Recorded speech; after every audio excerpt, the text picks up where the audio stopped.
മാർക്കറ്റിൽ നമുക്കൊരു ഡിമാൻഡുള്ള പ്രൊഡക്ട്സ് നമുക്ക് മാർക്കറ്റിലേക്ക് എത്തിച്ചു കഴിഞ്ഞാൽ ആ ഡിമാൻഡുള്ള പ്രൊഡക്ട്സിന് വലിയ ലെവലിൽ നമുക്ക് എൻട്രി കിട്ടും, വലിയ സെയിൽ കിട്ടുമെന്നൊക്കെ ചിന്തിക്കുന്നവരോടാണ് പറയാനുള്ളത്. അങ്ങനെ കിട്ടണമെന്ന് നിർബന്ധമൊന്നുമില്ല. കാരണം ഡിമാൻഡുള്ള ഒരു പ്രൊഡക്റ്റാന്ന് വിചാരിച്ചിട്ട് അതേപോലെ തന്നെ ആ ഡിമാൻഡിനനുസരിച്ച് തന്നെ സപ്ലൈ ഉണ്ടാവും.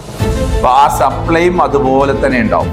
അപ്പൊ സപ്ലൈയും ഡിമാൻഡും ഒരേപോലെ അല്ലെങ്കിൽ കൂടുതൽ സപ്ലൈ ആണ്, ഡിമാൻഡ് അതിലേറെ കുറവാണെന്നുണ്ടെങ്കിൽ സ്വാഭാവികമായിട്ട് അവിടെ മൂന്നാമതൊരു സാധനം ഉണ്ടാവും, ദാറ്റ് ഇസ് എ കോമ്പറ്റീഷൻ. അപ്പോൾ ഈ കോമ്പറ്റീഷൻ നമ്മൾ ഫേസ് ചെയ്യേണ്ടി വരും. അപ്പോൾ ഡിമാൻഡ് ഉണ്ടെന്ന് വിചാരിച്ചിട്ട് ഒരു കാര്യത്തിലേക്ക് നമ്മൾ എൻ്റർ ചെയ്തിട്ട് നമുക്ക് സക്സസ്ഫുൾ ആവാൻ സാധിക്കില്ല. ബിക്കോസ് അവിടെ അതിനനുസരിച്ചുള്ള സപ്ലൈ ഉണ്ടാവും, ആ സപ്ലൈക്ക് അനുസരിച്ച് കോമ്പറ്റീഷൻ ഉണ്ടാവും. കോമ്പറ്റീഷൻ കൂടിക്കഴിഞ്ഞാൽ എന്ത് വേണ്ടി വരും? ഒന്ന് നിങ്ങൾ ക്രെഡിറ്റ് കൊടുക്കേണ്ടി വരും, മറ്റേത് ഡിസ്കൗണ്ട് ചെയ്യേണ്ടി വരും.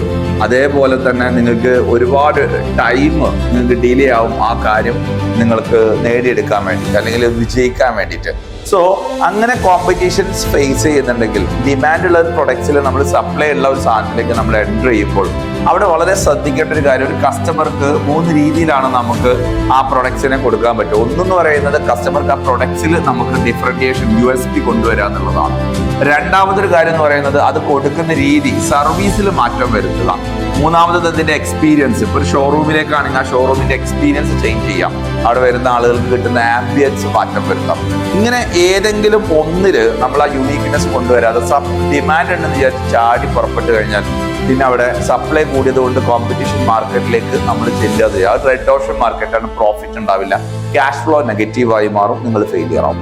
സോ അങ്ങനെ ആവാതിരിക്കാൻ വേണ്ടിയിട്ടാണ് ഇത് ചെയ്യേണ്ടത്. ഇതൊക്കെ നമ്മൾ കണ്ടിന്യൂസ് ആയിട്ടുള്ള നിങ്ങളുടെ ഓരോ ഫെയിലിയേഴ്സിൽ നിന്നും നിങ്ങൾ പഠിച്ച് നിങ്ങൾ ഒബ്സർവ് ചെയ്ത് മാറ്റം വരുത്തേണ്ടതാണ്.